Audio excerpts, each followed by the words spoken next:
नमस्कार, मैं अमित झा। फार्मालोक की तरफ से आयोजित हो रहे हैं फार्मेसी जागरूकता यात्रा के अंतर्गत हम लखनऊ में हैं और आज हम यहाँ उपस्थित हैं एक मेडिकल स्टोर पर। आइए बात करते हैं इनसे और जानते हैं एक फार्मासिस्ट की भूमिका एक मेडिकल स्टोर संचालक के रूप में। सर, बहुत बहुत स्वागत है आपका। एक बार आपका पुनः हम परिचय चाहेंगे। जी, मेरा नाम नितिन आनंद और मैं गोयल इंस्टीट्यूट फार्मेसी साइंसेज से 2019 बैच का स्टूडेंट रहा हूँ और अपना डी फार्मा कंप्लीट करने के बाद, ट्रेनिंग कंप्लीट करने के बाद मैंने ये फार्मेसी 2020 में डाली है। जी, धन्यवाद सर। अभी आप एक मेडिकल स्टोर संचालित कर रहे हैं, तो मेडिकल स्टोर के स्तर पे आधार पे अगर हम आपसे जानना चाहें कि किस प्रकार से आप पब्लिक को अपनी सेवाएं दे रहे हैं या किस प्रकार से मेडिसिन को लेके उनको आप जागरूक कर रहे हैं, अवेयर कर रहे हैं, तो कृपया इस पे बताएं। जहाँ तक एज ए फार्मासिस्ट काम करने की बात है तो हमारी कोशिश रहती है कि पहले तो अपने स्तर पे मैं दवा देने की कोशिश करता हूँ कि लोगों को समझाऊँ कैसे क्या चीज़ है। अगर वो अपने मतलब स्तर पे मैं उसको नहीं हैंडल कर सकता हूँ तो फिर मैं डॉक्टर के लिए रिकमेंड करता हूँ कि आप डॉक्टर से संपर्क करें और इस चीज़ को अपनी मतलब जो भी बीमारी है आप दिखाएं, संपर्क करें, स्पेशलिस्ट के पास जाएं। और दूसरी कोशिश ये रहती है कि किसी भी पेशेंट को दवा देते समय विदाउट प्रिस्क्रिप्शन दवा देने की मतलब कोशिश ना रहे। ये होती है कि मतलब मैं अगर दवा दूं तो प्रिस्क्रिप्शन पे दूं, यही कोशिश होती है। और दवाओं के डोज का खासा ध्यान रखना होता है कि कोई भी दवा वो किस हिसाब से ले रहे हैं, कैसे क्या चीज़ें, बस यही ध्यान में रखते हैं। जी, निश्चित ही सर।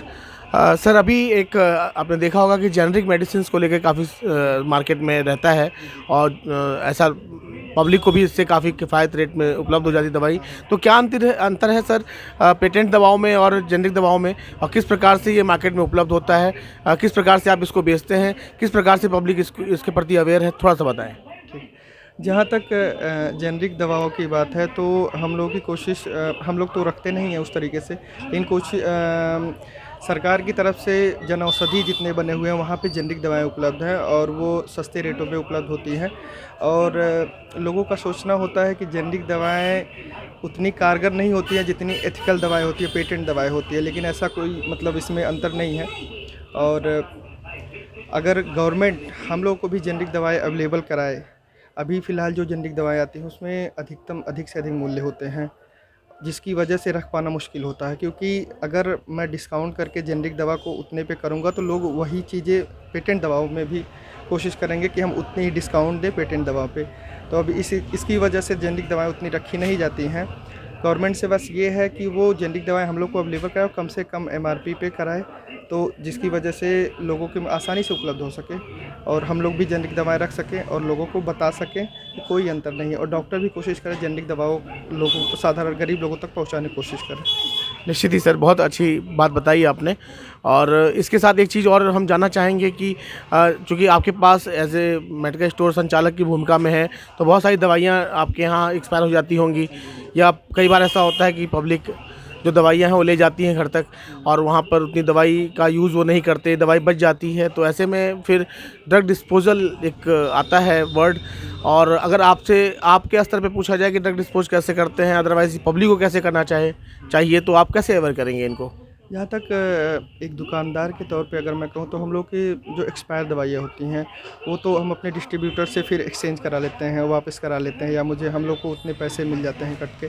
लेकिन जहाँ तक मरीजों की बात है तो उनको ये सलाह है कि एक्सपायर दवाएं जो भी आपके पास हो उन दवाओं को निकाल के आप पेड़ पौधों में डाल सकते हैं, उसको डिस्पोज कर सकते हैं। अगर पेड़ पौधों में डाल दिया, पानी डाल दिया, वो घुल गए, वो एक मतलब उनके लिए अच्छा काम करते हैं पेड़ पौधों के लिए। और या फिर उनको हम ज़मीन के नीचे डिस्पोज भी कर सकते हैं। हाँ। नहीं, बहुत अच्छी बात बताई आपने। इस तरह से हम ड्रग्स जो एक्सपायर हो चुके होते हैं उनके मिसयूज़ से हम या कहीं इधर उधर फेंक देने से या नालियों में फेंक देने से हम कहीं ना कहीं बहुत सारे जीव जंतुओं को बचाते हैं। तो बहुत अच्छा लगा आज आपसे बात करके, आपके पास आकर के, आपसे मिल करके। हम एक फार्मेसी जागरूकता यात्रा कर रहे हैं आप सभी फार्मेसी भाइयों को एक साथ जोड़ने के लिए, अलग अलग प्रोफेशंस में जो फार्मेसी प्रोफेशनल्स हैं उनको एक साथ लाने के लिए। तो और ये यात्रा हम मोटरसाइकिल द्वारा नई दिल्ली से वाराणसी कर रहे हैं, क्योंकि 6 मार्च को हमारे father of pharmacy professor M L. Shroff sir का जन्मदिन है। तो इस अवसर पर अगर आप कुछ संदेश देना चाहें, आप कोई शुभकामना देना चाहें इस यात्रा से संबंधित, तो जो ये आपका फार्मा वो मनाया जा रहा है 6 मार्च को मनाया जा रहा है आपकी यात्रा 25 फरवरी से 6 मार्च। 25 फरवरी से स्टार्ट होके 6 मार्च तक। तो ये जो यात्रा है मैं अपने फार्मासिस्ट बंधुओं से निवेदन करूंगा कि ज़्यादा से ज़्यादा सहयोग करें और लोगों को अवेयर करके, लोगों को बता करके, कैंप लगा करके, जहाँ जहाँ आपकी यात्रा आप जहाँ जहाँ जा रहे हैं वहाँ पे एक कैंप लगे, लोगों को अवेयर किया जाए। और जितना अवेयरनेस होगा उतना हमारे फार्मासिस्टों के लिए भी बेहतर होगा, भविष्य के लिए भी बेहतर होगा और फादर ऑफ फार्मेसी के जन्मदिन को भी उतना बेहतर हम लोग मना पाएंगे। निश्चित ही हम सभी का ये प्रयास है और हम खुद भी चाहते हैं कि आप सभी भी 6 मार्च को सर को ट्रिब्यूट करें जो हमारे फादर ऑफ फार्मेसी हैं। तो बहुत अच्छा लगा सर, एक बार पुनः आपको धन्यवाद। तो इसके साथ हम फिर मिलते हैं आप सभी से किसी और विषय के साथ, किन्हीं और फार्मेसी प्रोफेशनल्स के साथ। तब तक धन्यवाद।